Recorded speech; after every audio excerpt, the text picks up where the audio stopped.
Hello everybody. So I wanted to take a minute today to talk to you about body armor, different kinds of armor out there, and why I choose AR500 plate body armor. Now, there are a lot of lightweight variants made of space-age materials, ceramics, and all kinds of stuff out there, and they're all good body armor.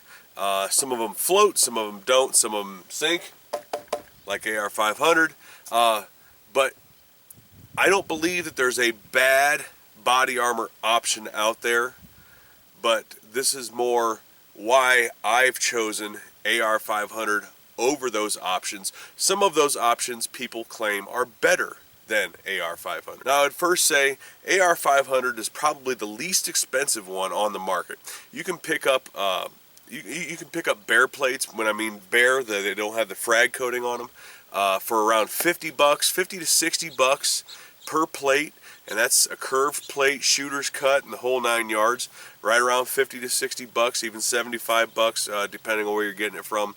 And then the coated plates from $75 to $100, depending on where you're getting it from. So they're by far the most economical ones out there. Number two would be longevity. When I say longevity, how many hits can it take? And this is a perfect example of, this is an AR500 back plate. This is one that I got, that I tested in a video that you may have seen, and what I did was I tested to see how much punishment the body would take with this being shot by 9mm, 7.62 by 39, and 7.62 by 54R. And as you can see, it's never been punctured. There's no holes in it. It's all rusty now. I use it as a target now. I use it as a steel target. This thing literally has a couple hundred or more rounds in it. Now, it does have a dent here, but if push comes to shove, I would put this in the back or front of my plate carrier if absolutely needed. Now, you don't get that kind of performance out of the lightweight body armors. They're good for a few shots, anywhere from one shot to a few shots to a half dozen shots, and maybe even 8, depending on what level and what body armor, lightweight body armor you're getting.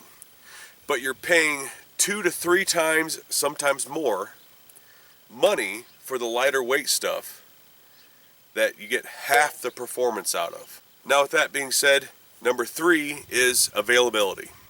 Now, I don't know about you, but I think most people are in the same state of mind that I am, that I have body armor, and that I train with my body armor, and that I go shooting and do survivalism stuff and all that because of a shit hits the fan scenario. SHTF or a WROL, somewhere where it's complete anarchy, and you need this stuff. You're going to need the body armor, you're going to need the ammo, you're going to need this training and the skills. Well, something else you're going to need is body armor that lasts. You're not going to be able to pick up another set of armor.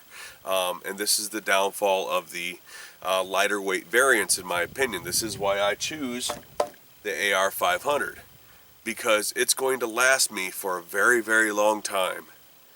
And I may never have to replace it. It really depends on how much it gets used. But the bottom line is, for the same price of one lightweight variant plate, I can get 2 full sets of body armor, 2 full sets of AR500 armor, and probably never have to replace it ever. And in a shit hits the fan scenario, whatever SHTF is for you, do you really want to be the guy that gets shot once and his armor's no good anymore? I didn't think so. Now, with that being said, I do realize there's a downfall here and there. There's weight concerns. People are always like, well, it's too heavy. It's too heavy for me. No, it's too heavy for you now. The point is, you put your armor on and you train with it on. You do exercises with it on. You prepare yourself just like any other situation. You don't just learn how to start a fire once and stop doing it, right? No, you practice it, you do it whenever possible. You go camping trips and all that other stuff, and you start fires with flint steel and even bushcraft methods to hone your skills, to keep your skills up. Well, I would expect you to do the same thing with body armor. Now, I realize lightweight body armor it's going to be that much easier. But if this was easy, everybody would be doing. So that's my spiel. That's my thing about AR500 body armor. I'm sure there's going to be people out there who disagree with me, and that's fine. To each their own. But this is why I choose AR500 body armor, and the reasons I think it is superior to other body armors out there. Now I'll put a link below and where I get my body armor from, and maybe you'll be interested in getting it from there as well. Thanks for listening. Live free.